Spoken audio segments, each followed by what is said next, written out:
Kita lanjutkan di bab yang kalimat ke-13 adalah Al-Bari'u. Al-Bari'u bermakna zat yang menciptakan atau bermakna menyembuhkan. Bisa juga diterjemahkan adalah zat yang bersih.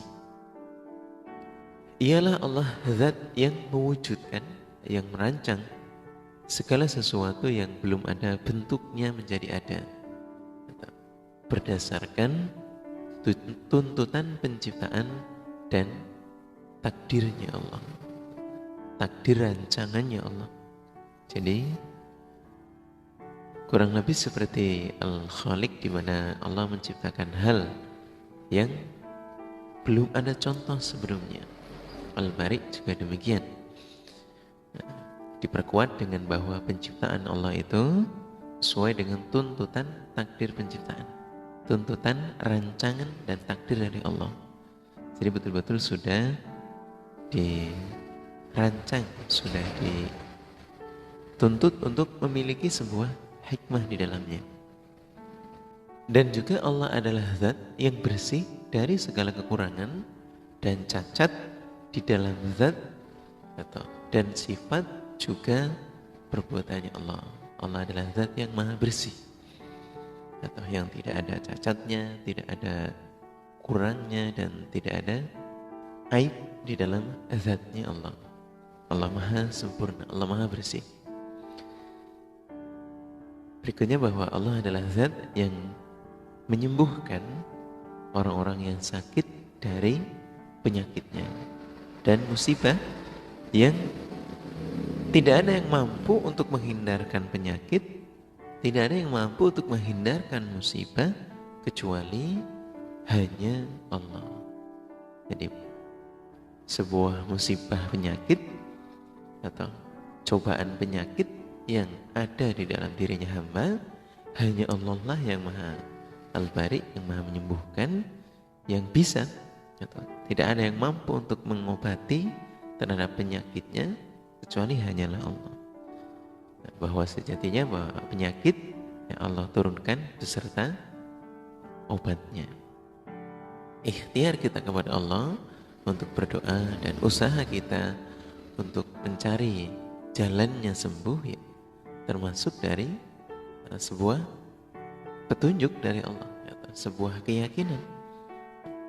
Kalau kita sudah yakin bahwa penyakit ada obatnya, maka mintalah kepada Allah petunjuk dari Allah bagaimana hendaknya bahwa apa yang kita sedang rasakan itu bisa segera diangkat oleh Allah.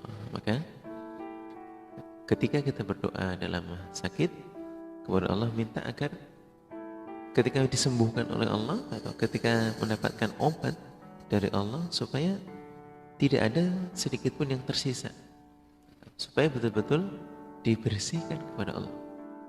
Tentunya Rasulullah juga untuk mendapatkan kesembuhan dengan berdoa, atau supaya penyakit yang ada di dalam akhi kita, saudara kita, ukhti kita itu diangkat, dihilangkan sampai tidak tersisa. Sebagai sunnah bahwa mengunjungi orang yang sakit adalah kewajiban dari orang-orang iman. Allah lah yang maha menyembuhkan, Allah lah zat yang bisa menghilangkan penyakit yang tidak ada yang bisa menyembuhkan kecuali hanyalah Allah. Maka jangan sampai kita berlaku syirik kepada Allah, menggunakan pengobatan-pengobatan yang syirik, juga datang kepada orang-orang atau tabib-tabib yang secara prakteknya itu tidak syar'i, itu dilarang. Para kaum muslimin muslimah yang berbahagia, kita lanjutkan di bab 14, ialah Al-Musawwir, di mana Al-Musawwir bermakna Allah zat yang memberi rupa, yang memberi wajah. Katakanlah rupa ya terkait dengan wajah dan bentuk. Allah adalah zat yang memberi rupa atau bentuk dengan ketentuan pada makhluknya Allah sesuai dengan yang Allah kehendaki. Dan Allah memberi rupa pada semua yang wujud. Setiap sesuatu atau dari makhluknya Allah ada bentuknya yang khusus, dan keadaan atau bentuk dari makhluknya yang tersendiri. Jadi kemudian ketika wujudnya itu berbeda dengan pada umumnya, itu karena kehendaknya Allah yang menghendaki demikian. Manusia dengan kategori tangan, kaki yang bentuknya sudah umumnya di posisi yang demikian, kemudian ketika ada makhluknya Allah yang tidak sama dengan yang ada, maka itu adalah kehendaknya Allah yang mewujudkan terhadap makhluk-makhluknya yang khusus, yang berbeda dengan yang lain. Bukan berarti bahwa Allah itu tidak mampu untuk membuat secara sempurna keseluruhan, tapi memang Allah menghendaki sesuatu itu khusus bentuknya, tersendiri bentuknya, yang mana dijadikannya bentuk makhluknya Allah berbeda-beda, atau atas rupa dan juga atas bentuknya, atas wujudnya. Jadi tidak sama.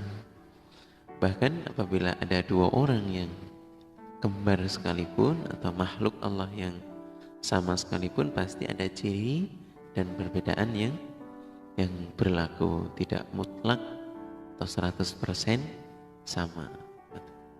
Karena Allah dalam menciptakan sesuatu sangatlah detail dan tidak ada yang sama.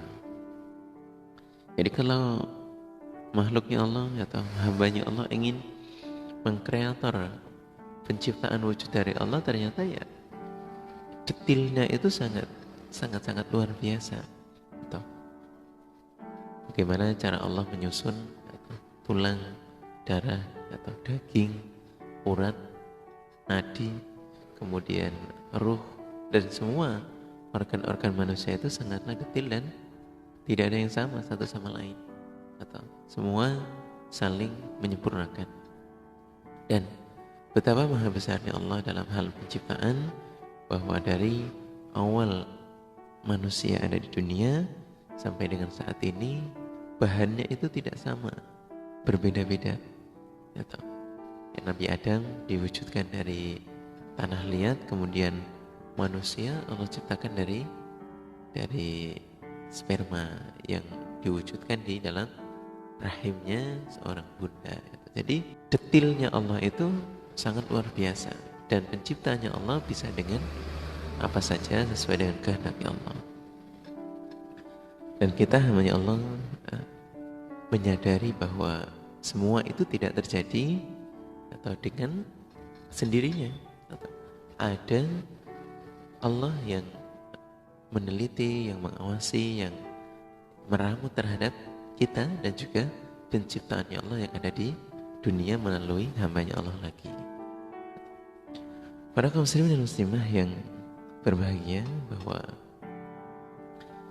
maha besarnya Allah dalam Al-Musawwir ini memberikan kita satu nasihat, bahwa bentuk-bentuk hambanya Allah ini sudah ada takdir dan qadarnya. Jadi dalam keluarga kemudian ada yang tidak sempurna, itu kehendak dari Allah. Segala sesuatu Allah ciptakan dengan tuntutan penciptaan. Jadi kalau ada yang menurut hambanya Allah itu tidak sempurna, jangan dilihat dari sisi kekurangannya. Bisa jadi bahwa kekurangannya itu mengandung banyak kefadalan yang lain. Seperti halnya para ilmuwan dunia yang secara fisik kemudian tidak sempurna, tapi IQ-nya oleh Allah diberikan istimewa. Atau ketika orang tuanya mau bersabar dan mencari, meramut dan mengarahkan terhadap sesuatu yang baik, atau dengan tabah, tawakal kepada Allah. Jadi tetap memiliki hal yang istimewa di dalam dirinya. Apalagi kita yang diciptakan oleh Allah tanpa kekurangan. Sejatinya bahwa kita lebih atau harus menyadari kesempurnaan itu sebaik-baiknya. Jadi tidak merasa ya atau kurang hanya karena mungkin tidak memiliki harta dan lain sebagainya. Karena kesempurnaannya Allah itu ya sudah diletakkan di dalam diri kita. Tidak hanya rupanya saja, tapi bagaimana Allah meletakkan atau cara berpikirnya, otaknya sudah sempurna, kesehatannya sudah sempurna, atau semuanya telah Allah berikan untuk kita, anugerahkan, maka kita harus memanfaatkan sebaik mungkin. Jangan merasa kurang, jangan merasa tidak sempurna, apalagi hanya urusan kekayaan. Dan dalam hal ini mengamati Allah dengan semua nama dan sifatnya, kita akan mendapatkan banyak pencerahan. Para kaum muslimin dan muslimah yang kami hormati, berikutnya adalah Al-Ghafar, kalimat yang ke-15, di mana Al-Ghafar bermakna Allah yang mengampuni beberapa dosa. Allah adalah zat yang mengampuni berapa dosa hambanya berkali-kali dan berulang-ulang sampai tidak bisa terhitung. Bahkan meskipun sebesar dan sebanyak apapun dosa itu, meskipun sebesar apapun dan sebanyak apapun dosa hambanya itu, Allah tetap akan mengampuni berulang-ulang. Setiap kali dan berulang-ulang taubatnya hamba, maka berulang-ulang pula pengampunan dari Allah, Tuhan kita. Berulang-ulang pula dari Allah mengampuni terhadap kita. Karena Allah adalah zat yang banyak pengampunannya. Jadi betul-betul Allah Maha mengampuni terhadap dosa-dosanya hamba. Para kaum muslimin dan muslimah yang berbahagia, yang kami hormati, Allah mengampuni hamba terhadap dosa-dosanya hamba karena disadari atau tidak, atau Rasulullah SAW telah mengingatkan bahwa al-insan maqamul khata' wa nisyan. Manusia itu adalah tempatnya salah dan luput, tempatnya salah dan lupa. Maka perintahnya Allah adalah jangan berputus asa dalam meminta pengampunan kepada Allah. Apabila kita sudah berlumuran dosa di mata kita yang memahami sebuah kesalahan, maka ketahuilah bahwa Allah Maha mengampuni. Tidak ada dosa yang tidak diampuni oleh Allah. Dalam sebuah riwayat, ada seorang hamba yang telah melakukan dosa pembunuhan sebanyak 99 kali. Kemudian datanglah dia kepada rahib, kepada ulama. Yang pertama kali dia datangi, nas yang disampaikan bahwa ketika orang telah melakukan banyak sekali pembunuhan, ya tidak bisa oleh Rabb diampuni. Sehingga ketika sang rajul tersebut mendapati nas dari ulamanya tidak bisa diampuni lagi, nah dia justru kemudian menambahi pembunuhannya terhadap si rohib tadi. Karena penjelasan yang didapatkan adalah bahwa Allah tidak akan mampu, tidak akan mungkin untuk mengampuni dosa-dosanya. Padahal si rajul tersebut ingin sekali bertaubat kepada Allah. Kemudian pada saat dia terus mencari kepada ulama, pada rahib yang lain, bertemulah dengan salah satu rahib, salah satu ahli ibadah yang menyampaikan bahwa apakah dia bisa diampuni Allah? Allah jawabannya bisa, mungkin. Lantas sang rahib tersebut menyampaikan bahwa ada sebuah desa yang bisa untuk didatangi dan dia melaksanakan pertaubatan di sana. Atau sampai akhirnya Allah menghendaki di pertengahan jalan dia dicabut nyawanya oleh utusan Allah, yaitu malaikat. Lantas malaikat yang mencabut nyawa saling berdebat di manakah dia akan diantarkan nanti, apakah ke dalam surga atau dalam neraka. Nah, malaikat yang bertugas untuk mencatat amal dibawa ke kebaikan-kebaikan atau ke alam al-jannah, kemudian tetap bersikukuh dengan apa yang dia catat. Kemudian bahwa malaikat yang mencatat bagian dosa juga bersikukuh bahwa dosanya jauh lebih banyak, sehingga keduanya laporan kepada Allah Subhanahu wa taala dan dihitunglah amaliyahnya. Dalam penjelasan riwayat itu kemudian memenangkan sebuah niat baik dan juga langkahnya si rajul tersebut yang telah melakukan banyak dosa, bahwa langkahnya lebih dekat kepada desa yang akan dia tuju untuk melaksanakan taubat, dan dia telah jauh meninggalkan terhadap dosa-dosa dan perbuatan yang dia lakukan, bahkan terakhir kali ketika dia melakukan eksekusi pembunuhan terhadap rahib, sehingga Allah mau mengampuni berkat niatnya dan berkat dia telah mau meninggalkan terhadap apa yang dia lakukan, dan niat suci untuk bertaubat.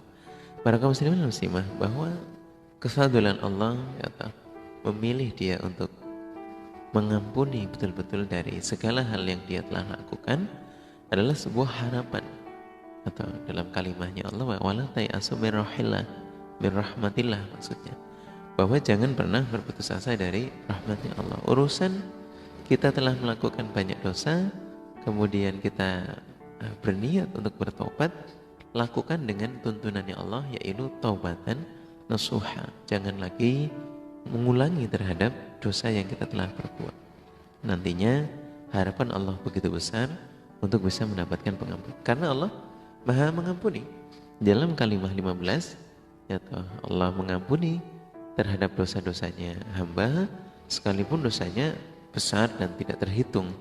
Kalau dalam sebuah riwayat hadis, meskipun dosanya itu geduk setinggi langit, Allah tetap mengampuni, atau bahkan seluas atau sebanyak buih lautan, sebanyak hitungan pasir. Kalau kita bisa taubatan nasuha, atau insyaallah dengan izin Allah, Allah pasti akan mengampuni, dan yang jelas meninggalkan semua perbuatan yang telah dilakukan ketika telah bertobat dan melakukan banyak pulihan, dengan banyak beribadah, beristighfar dan sholat. Maka kita kaum muslimin dan muslimah yang besar dalam artian tidak banyak mengerjakan dosa-dosa had yang besar, jangan sampai mengerjakan dan jangan sampai mengulangi kesalahan-kesalahan yang salah.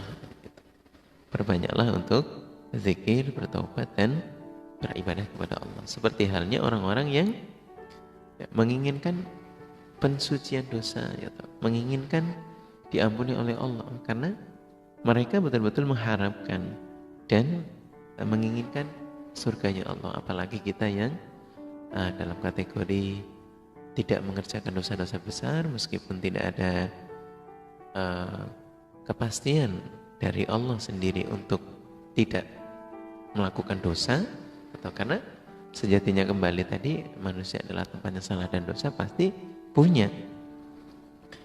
Tapi orang-orang iman yang justru dalam hal menjaga itu juga masih akan tetap banyak melakukan atau diliputi oleh godaan-godaan yang sangat besar juga, ialah dari jin, syaitan, dan bala tentaranya yang selalu ingin menjerumuskan orang-orang iman. Para kaum muslimin dan muslimah, kita masuk di bahasan bahwa Allah Maha mengampuni, tapi pula bahwa jin, syaitan itu memiliki niat yang sangat kotor, yang sangat jelek, bahwa dia berusaha untuk menyesatkan terhadap hamba-hambanya Allah, atau baik itu yang imannya katakanlah sedang sesuai dengan sabdanya firman Allah, yang lemah ataupun yang tinggi. Bagaimana cara Allah memberikan kesempatan kepada jin atau untuk menggodanya. Ya. Disampaikan bahwa jin syaitan iblis itu mempengaruhi ketika imannya adalah lemah, maka tetap akan diarahkan bagaimana dia untuk mengerjakan sesuatu yang bid'ah, yang khurafat, yang syirik dan tahayul. Dia tetap akan dipengaruhi, akan diarahkan, akan diberikan sesuatu yang membingungkan, sesuatu yang membuat dia ragu-ragu, atau bagi orang-orang iman yang imannya lemah, yang sedang. Nah, sehingga mampu dan terpengaruh atau sampai akhirnya dia juga akan melaksanakan taubat, tapi pengaruhnya akan terus berjalan. Atau bahkan orang-orang yang sholat pun oleh jin dan syaitan itu dipengaruhi oleh kemampuannya, karena dia beribadah dengan malaikat itu sudah lama ya. Maka di dunia dia mempunyai pengalaman untuk mempengaruhi terhadap hambanya Allah, terutama Nabi Adam dahulu juga sudah berhasil, apalagi kita manusia. Kemudian bahwa orang-orang yang imannya tinggi, yang imannya baik juga akan dipengaruhi. Bagaimana caranya? Dalam sebuah riwayat dan keterangan sedikit kami ambil bahwa ketika dia senang beribadah, atau maka si jin dan bala tentaranya akan membuat dia ibadahnya itu atau terus disenangkan dengan ibadah, tapi niatnya kemudian diselewengkan, diarahkan agar dia tidak melaksanakan atau sesuai dengan yang Allah kehendaki. Kadang-kadang beribadah tapi niatnya diselewengkan atau disenangkan, atau sehingga melakukan hal-hal yang kemudian dikehendaki oleh jin, nyeleweng dari perintahnya Allah. Karena menyimpangkan itu ya banyak halnya. Contoh dalam hal ibadah bahwa ketika dia suka untuk berzikir atau membaca Al-Quran, kemudian di sana niatnya diarahkan, diganggu, digoda ya, oleh iblis dan jin agar ya, tidak karena Allah itu. Karena syirik itu tidak hanya yang besar, bahwa syirik dalam perintahnya Nabi ada syirik yang khuf atau, dan hambanya Allah terutama umatnya Nabi itu sangat mungkin untuk digoda. Dan untungnya bahwa contoh dari Rasulullah, hanya Rasulullah sendiri yang atau tidak mampu untuk digoda oleh jin. Kalau hambanya itu masih ada kemungkinan. Apalagi kita umat-umatnya Rasulullah SAW, atau menjaga niat itu sangat luar biasa beratnya. Maka dalam hal apapun kita niatkan untuk ibadah kepada Allah sesuai, diatur kembali, ditata kembali, diingatkan kembali supaya tidak salah dan keliru. Para kaum muslimin dan muslimah, ialah Al-Ghaffar. Meskipun kita banyak melakukan salah dan kita tidak merasa sebagai hambanya Allah yang tidak melakukan dosa, pasti kita melakukan salah dan dosa dalam kehidupan sehari-hari. Namun kita yakin bahwa Allah adalah Zat yang Maha Pengampun. Contoh-contoh dari jin dan syaitan yang mengganggu adalah sesuatu yang tidak bisa dihindari. Jadi kita tetap meniatkan diri selalu berjaga-jaga atau untuk tidak melakukan kesalahan. Para kaum muslimin dan muslimah yang berbahagia, lanjutkan di bab